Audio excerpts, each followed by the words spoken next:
I need the Anderson portfolio analysis on my desk by tomorrow morning, Trevor Phillips barked as he breezed past my cubicle, not bothering to wait for my response. His expensive cologne lingered in the air long after he disappeared into his corner office. I sighed, glancing at the clock on my computer. Already 6 p.m. in Houston, and another late night loomed ahead. This request would take hours, but that was life at North Peak Financial. As a senior risk analyst, my days were consumed with developing models to protect our clients' investments, and more importantly, to protect the firm's bottom line. My name is Ivy Carter, and I've spent the last 4 years at North Peak developing risk assessment models that have quietly become the backbone of our operation. I'd been promised a promotion to director if I could help navigate the firm through what everyone knew was coming, a market correction that threatened to destabilize our most profitable portfolios. I picked up my phone to cancel yet another dinner with my sister. "Hey, Vanessa, rain check for tonight? Trevor just dumped another project on me." "Again?" "Ivy, this is the 3rd time this month," she said, disappointment evident in her voice. "I know, but this could be the catalyst for my promotion. Once I'm director, things will calm down." "That's what you said last year," Vanessa replied. "Just don't let them take advantage of you." Her words hung in the air as I ended the call. The truth was, I loved what I did. Creating mathematical models that could predict market behavior gave me a thrill that few would understand. For months, I'd been perfecting a proprietary risk assessment formula that could identify exposure to market volatility with unprecedented accuracy. I called it the Adaptive Market Vulnerability Index, AMVI for short, and it was my masterpiece. As I settled in for another long night, I noticed Trevor watching me through his office window.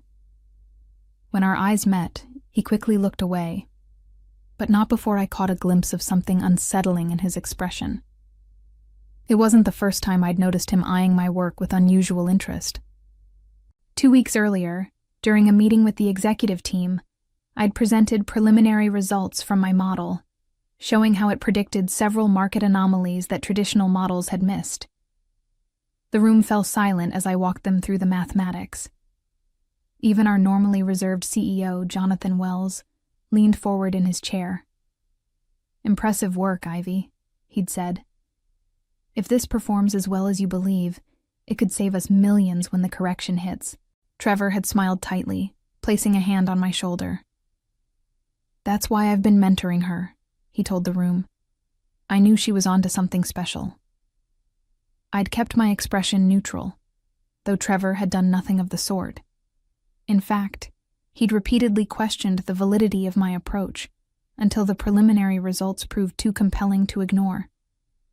Now, as I turned back to my computer, a notification appeared on my screen. A calendar invite from Trevor. "Discuss AMVI performance, private. Scheduled for tomorrow after the morning meeting." I felt a flicker of unease as I accepted the invitation. Something wasn't right, and I couldn't shake the feeling that I needed to protect myself and my work before it was too late. The market correction hit harder and faster than anyone anticipated. Over 3 tumultuous days, global markets plunged, sending investors into a panic. Emergency meetings filled North Peak's conference rooms as analysts scrambled to assess the damage. But amidst the chaos, something remarkable happened. The portfolios I'd restructured using my AMVI model held steady, outperforming market benchmarks by staggering margins. While competitors reported massive losses, North Peak's exposure was minimal. By Friday afternoon, it was clear. My model had just saved the firm tens of millions of dollars. I expected celebration, perhaps even an immediate promotion announcement. Instead, Trevor called me into his office and closed the door. "The executive team is thrilled with the performance of our risk management strategy," he said, leaning back in his chair. "I'll be briefing the board on Monday about how we navigated the correction." "That's great," I replied. "I've prepared a detailed report showing exactly how the AMVI model identified—" "No need," Trevor interrupted, waving his hand dismissively. I've already compiled everything the board needs to see. He slid a document across his desk. This is the press release going out tomorrow. I'd like you to review it for any technical inaccuracies. I scanned the document, my heart sinking with each paragraph. The release detailed North Peak's innovative risk assessment strategy that had safeguarded client assets during the market volatility. It credited the leadership of Trevor Phillips, head of risk management, for developing the approach. My name appeared nowhere in the document. There seems to be an oversight, I said carefully. The AMVI model was my development. As head of the department, all work produced under my supervision falls under my purview. Trevor responded smoothly. The model was refined and implemented with my guidance and authority. But I created the core algorithm and... Ivy. Trevor cut me off, his voice hardening. You're an employee of North Peak. Your work belongs to the firm, and as your supervisor, I determine how it's presented to the board and the public. His smile didn't reach his eyes. You'll be acknowledged within the department, of course. In fact, I've approved a modest bonus for your contribution. I bit the inside of my cheek to maintain composure. This wasn't just about credit, it was about my career trajectory. The director promotion I'd been working toward would certainly go to Trevor after this triumph. I understand, I said finally, placing the press release back on his desk. Excellent. Now, I need you to explain the stress test parameters you used. The board will have questions, and I want to be thoroughly prepared. For the next hour, I walked Trevor through the technical details of my model, watching as he took careful notes he would use to present my work as his own. As I spoke, a plan began to form in my mind. Trevor might believe he had won, but he had overlooked one crucial detail about me. I never left myself unprotected. The board meeting went exactly as I expected. Trevor emerged from the conference room with a triumphant smile, surrounded by congratulatory executives.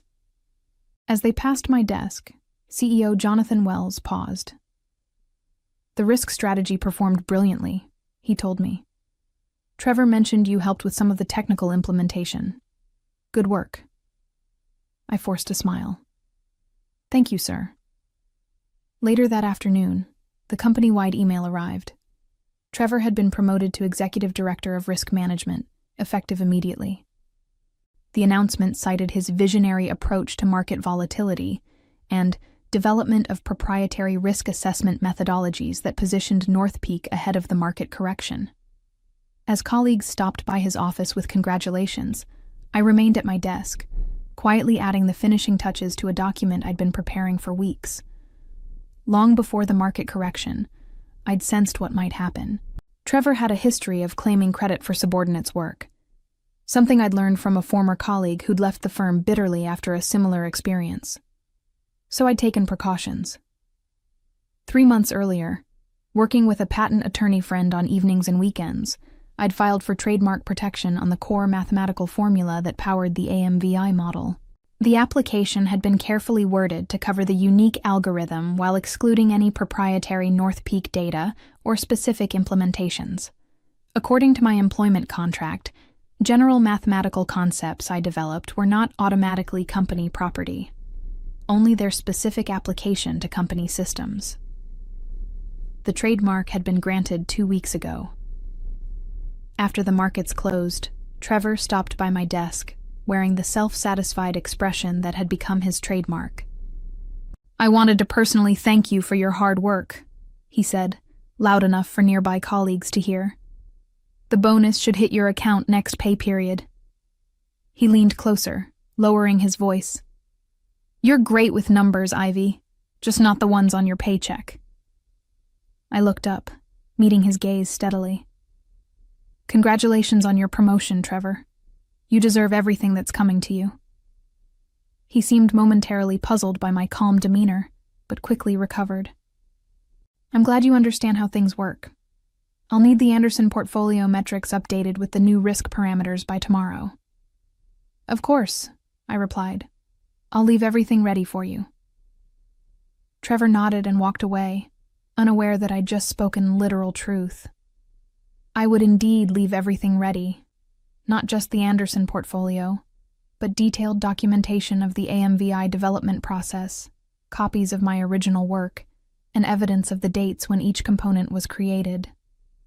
I saved the email draft I'd been composing, setting it to send automatically at 9 a.m. Monday morning.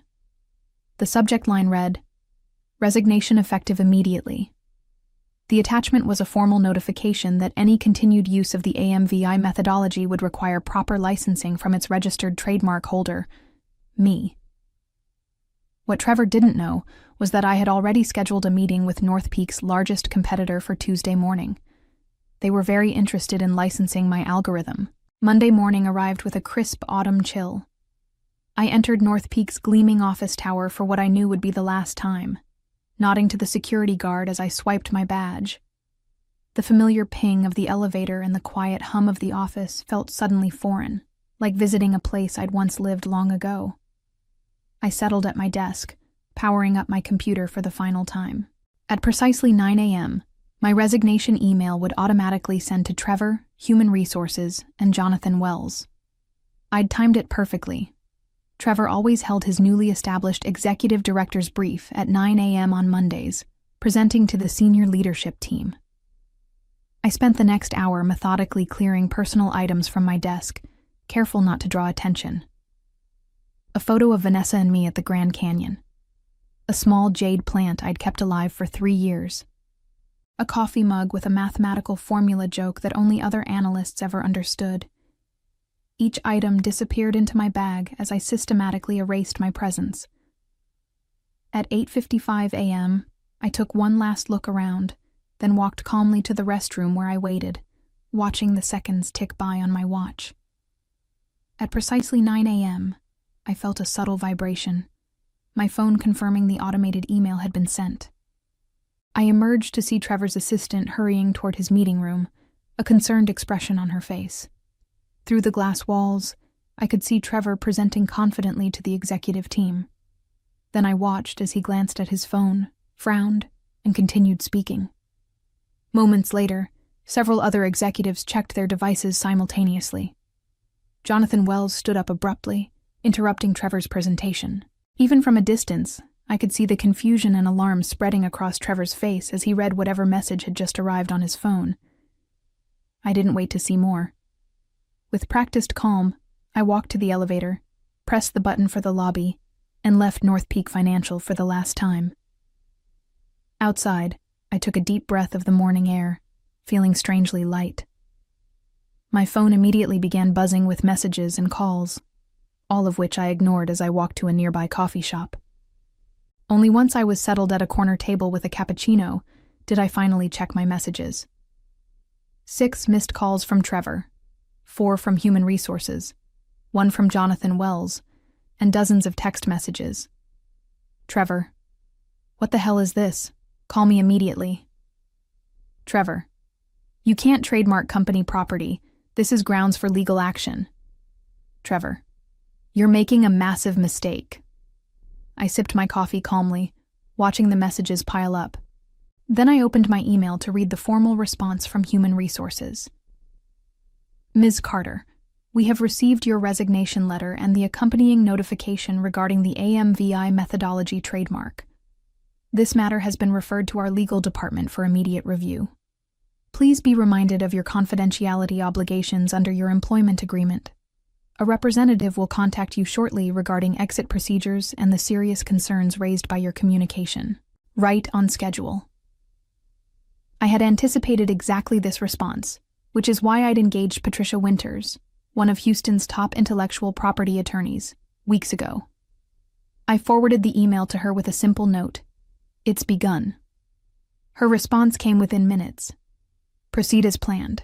I'll handle any communications from their legal team. The next message that caught my attention was from Jonathan Wells himself. Ivy, I'm concerned by your sudden resignation and the claims regarding AMVI ownership. I'd appreciate the opportunity to discuss this directly before matters escalate further. Please call my assistant to arrange a meeting today.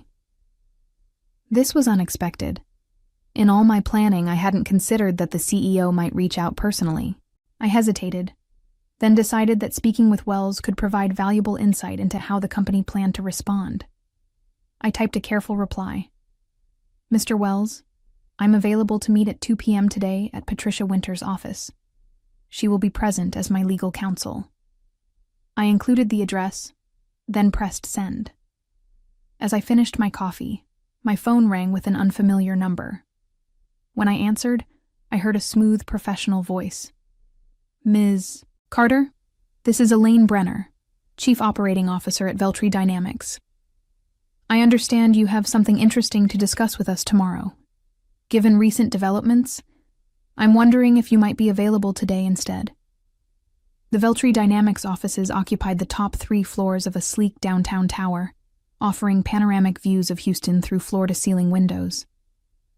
Elaine Brenner met me in the reception area personally, a power move that wasn't lost on me. As Veltri's COO and the first woman to hold an executive position at the firm, she had a reputation for decisive action and strategic thinking.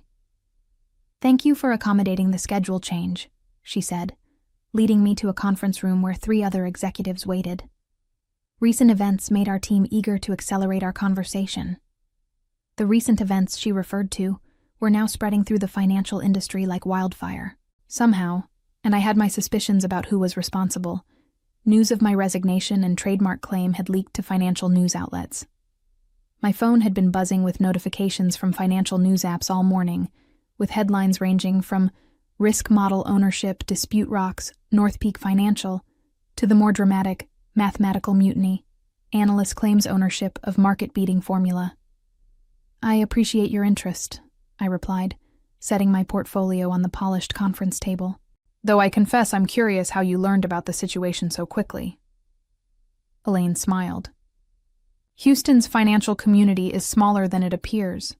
When someone develops a risk model that outperforms the market by 23% during a correction, people notice.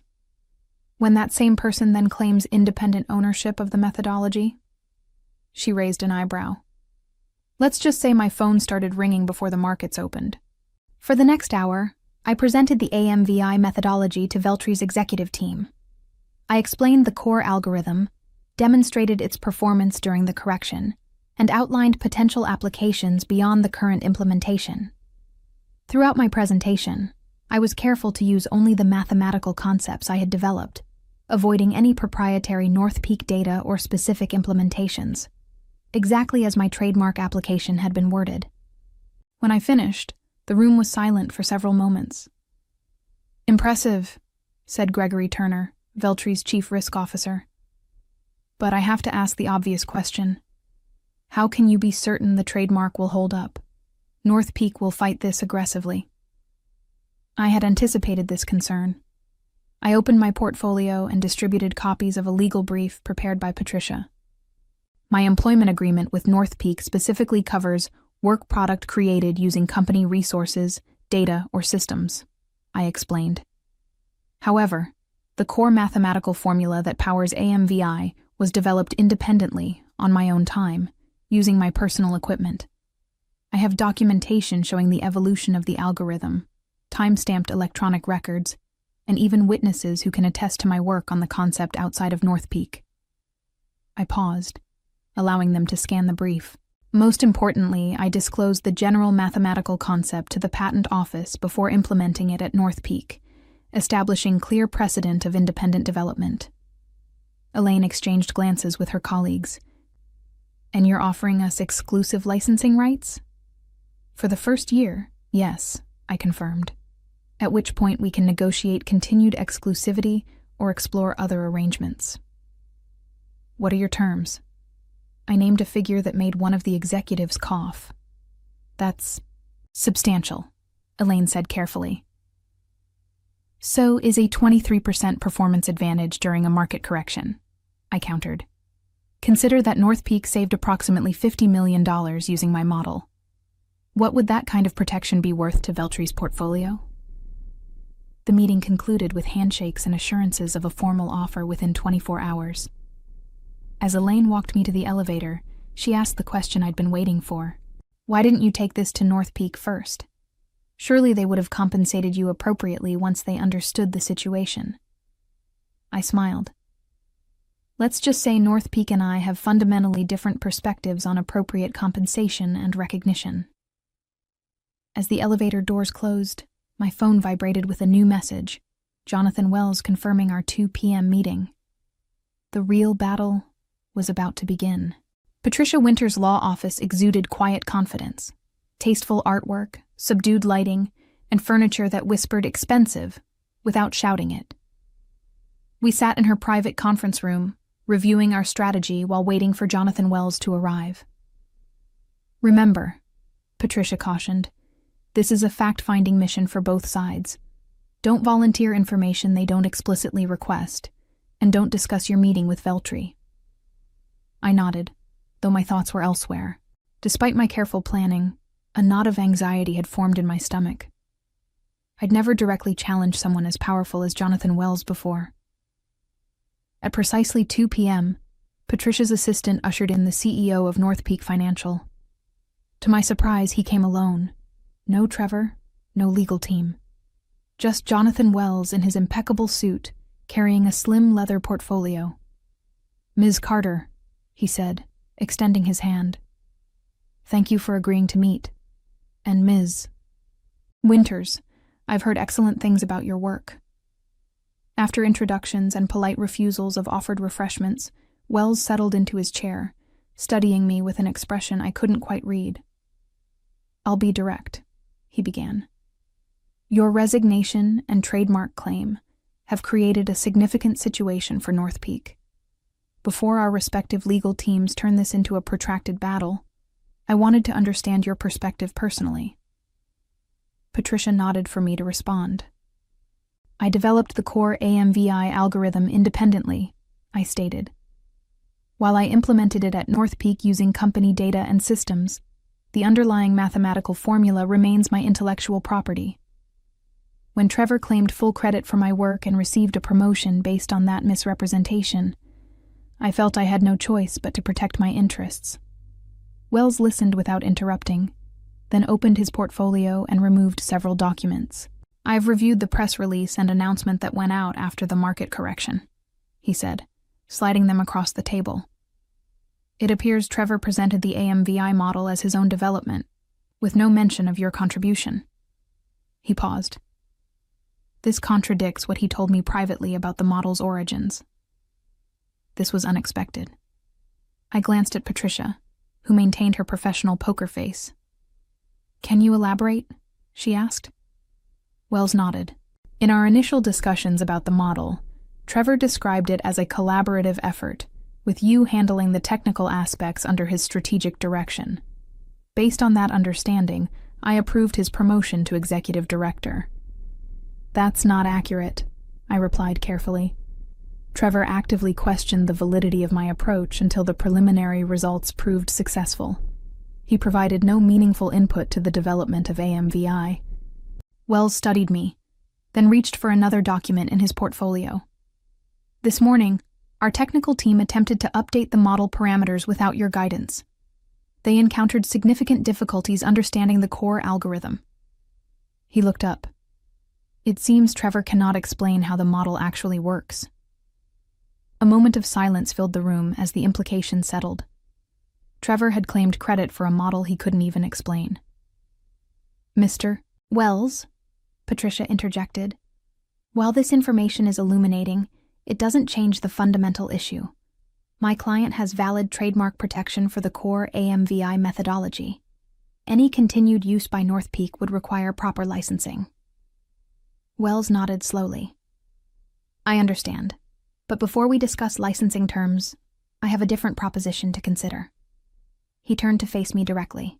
"Ivy, I'd like to offer you the position of Executive Director of Innovation at North Peak, reporting directly to me. The role would include full credit for the AMVI model, a substantial compensation package, and autonomy to build your own team." The room suddenly felt very still. This was nowhere in my planned scenarios. "And Trevor?" I asked. "Mr. Phillips is no longer with North Peak as of this morning," Wells replied. "His misrepresentation of your work was grounds for immediate termination." I felt a rush of vindication, quickly followed by uncertainty. I had been so focused on my exit strategy that I hadn't considered the possibility of a better position at North Peak. "I appreciate the offer," I said carefully, "but there's something you should know. I've already had preliminary discussions with Veltri Dynamics about licensing AMVI." The next morning, financial news outlets exploded with headlines. North Peak announces, new executive director of innovation. Risk model creator promoted after ownership dispute. Trevor Phillips, out at North Peak amid intellectual property controversy. After intense negotiations that lasted well into the evening, I had accepted Jonathan Wells' offer with several key conditions. First, North Peak would publicly acknowledge me as the sole creator of the AMVI methodology. Second, I would retain personal trademark ownership while granting North Peak exclusive implementation rights. And finally, I would have complete autonomy over a newly formed innovation division with a substantial budget and staffing authority. It was far more than I had initially hoped for when I'd planned my departure. As I rode the elevator to my new executive suite on North Peak's top floor, I could hardly believe how dramatically the situation had reversed. My new office, Trevor's former space, had already been cleared of his belongings. The spectacular view of downtown Houston spread before me as I set down my bag and took a seat behind the expansive desk. A knock at the door interrupted my moment of reflection. "Your first executive meeting starts in 15 minutes, said Melissa, the assistant who had been assigned to me. "And Mr. Wells asked me to deliver this personally." She handed me an envelope and withdrew quietly. Inside, I found a handwritten note from the CEO. "Ivy, welcome to the executive team. Your integrity and brilliant work deserve this recognition. I apologize for not recognizing the situation sooner, but I'm grateful we've retained your talents at North Peak. Looking forward to your leadership. Jonathan." Beneath the note was a press release draft for my approval. The headline read, "North Peak Financial promotes Ivy Carter, creator of market-beating AMVI methodology, to Executive Director of Innovation." As I prepared for my first executive meeting, my phone buzzed with a text message from an unknown number. "Congratulations on the promotion. Always knew you were destined for great things. Coffee sometime? Trevor." I smiled, deleted the message without responding, and headed to the conference room where the executive team awaited my arrival. 6 months later, I stood at a podium in the North Peak Conference Center, addressing an audience of industry analysts and financial journalists. Behind me, a large screen displayed performance metrics of the expanded AMVI system I had developed with my new team. "The financial sector has traditionally relied on reactive risk management," I explained, advancing to the next slide. "The AMVI 2.0 framework represents a paradigm shift toward predictive analytics, identifying vulnerability patterns weeks before traditional indicators show cause for concern." The presentation continued with demonstrations of how our enhanced system had navigated subsequent market fluctuations with remarkable precision. When I concluded, the room erupted in applause, followed by a barrage of questions that reflected genuine interest in the methodology I'd created. Afterward, as attendees networked over refreshments, Jonathan Wells approached with a woman I recognized immediately, Elaine Brenner from Veltri Dynamics. "Excellent presentation, Ivy," Wells said. "I believe you know Elaine." I shook her hand, noting the irony of the situation. "We've met." "Ms. Carter," Elaine said with a professional smile. "Impressive work. Though I must admit, I was disappointed when our licensing discussions fell through." "Sometimes things work out differently than expected," I replied diplomatically. Wells looked between us with interest. "Elaine and I have been discussing a potential strategic partnership between North Peak and Veltri. Given your history, I thought you might have some insights to contribute." As the conversation continued, I reflected on how completely the tables had turned. 6 months ago, I had been preparing to help Veltri compete against North Peak. Now, I was discussing how the firms might collaborate, with my innovation division at the center of the potential partnership. Later that evening, as I was leaving the office, I received a notification on my phone. A financial news alert reported that Trevor Phillips had been hired as a junior risk analyst at a small regional firm, a significant step down from his executive role at North Peak. I couldn't help but smile as I headed home, savoring the perfect symmetry of justice served. My journey from overlooked analyst to executive had taught me the most valuable lesson of my career. In the world of finance, the most powerful asset isn't money or connections. It's owning your intellectual capital and knowing exactly when to leverage it.